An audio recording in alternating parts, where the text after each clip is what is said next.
Di media sosial muncul isu yang menyebutkan setiap hari ada 80 ton nikel yang diselundupkan ke Tiongkok lewat bandara yang beroperasi di dalam kompleks PT Indonesia Morowali Industrial Park, IMIP, di Kabupaten Morowali, Sulawesi Tenggara. Adapun bandara itu kini memicu polemik setelah Menteri Pertahanan RI, Menhan, Syafri Syamsuddin meninjau latihan terintegrasi 2025 TNI dan instansi lain di Morowali. Kamis, 20 November 2025, Syafri mengatakan bandara di PT IMIP tidak memiliki perangkat negara, baik bea cukai maupun imigrasi. Oleh karena itu, dia menyebut bandara tanpa kehadiran negara itu sebagai anomali yang dapat membuat kedaulatan ekonomi Indonesia rawan, bahkan bisa mempengaruhi stabilitas nasional.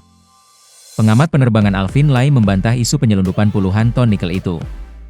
Dia menganggap isu itu janggal atau tidak masuk akal secara teknis. Menurut Alvin, Bandara IMIP Morowali adalah bandara kecil dengan landasan pesawat yang pendek.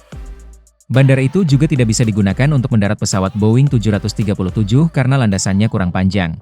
Panjangnya hanya 1.890 m, kapasitas terbesarnya sebetulnya adalah pesawat TRJ-145. Tapi di Indonesia tidak ada yang mengoperasikan, kata Alvin dalam acara Rakyat Bersuara di iNews, Selasa, 2 Desember 2025. Alvin yang dikenal pula sebagai politikus PAN dan mantan anggota Ombudsman RI itu mengklaim pesawat terbesar yang pernah mendarat di Bandara IMIP adalah Airbus A320. Hal itu lantaran A320 membutuhkan landasan yang lebih pendek dan kapasitasnya juga lebih kecil. Ada yang menyatakan setiap hari ada 80 ton nikel diangkut lewat pesawat. Ini nggak masuk akal. Karena yang terbesar yang beroperasi di sana Airbus A320.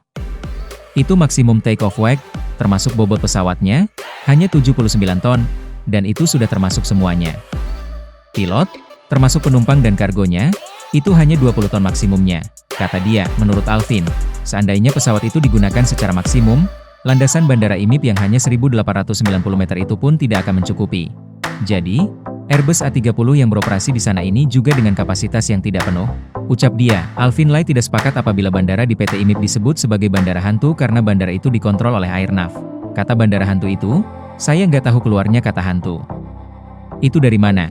Katanya, kalau tidak ada otoritas, perlu kita ketahui ada bandara khusus. Bandara khusus ini umumnya bandara-bandara kecil yang tidak semuanya dikontrol langsung. Ada tower ATC di sana. Ini yang disebut Uncontrolled Aerodrome. Dia berkata bandara tersebut setiap jamnya menyiarkan yang disebut Aerodrome Flight Information System, yakni arah angin, kecepatan angin, kemudian kelembapan, temperatur, dan sebagainya. Pesawat yang mendarat itu 100% judgemen pilot. Pilotnya mau mendarat atau tidak. Sebelum mendarat di sana, pilotnya harus pamitan dulu ke Airnav karena selama penerbangan menuju ke bandara tersebut dipandu oleh Airnav. Hanya ketika akan mendarat, silakan diputuskan sendiri, katanya menjelaskan. Nah, ini tidak benar kalau bandara ini bandara hantu. Ini dikontrol oleh Airnav. Demikian juga pesawat yang akan terbang dari bandara tersebut, harus memasukkan flight plan. Dia mengatakan bea cukai dan imigrasi tidak ada karena bandara itu adalah bandara domestik.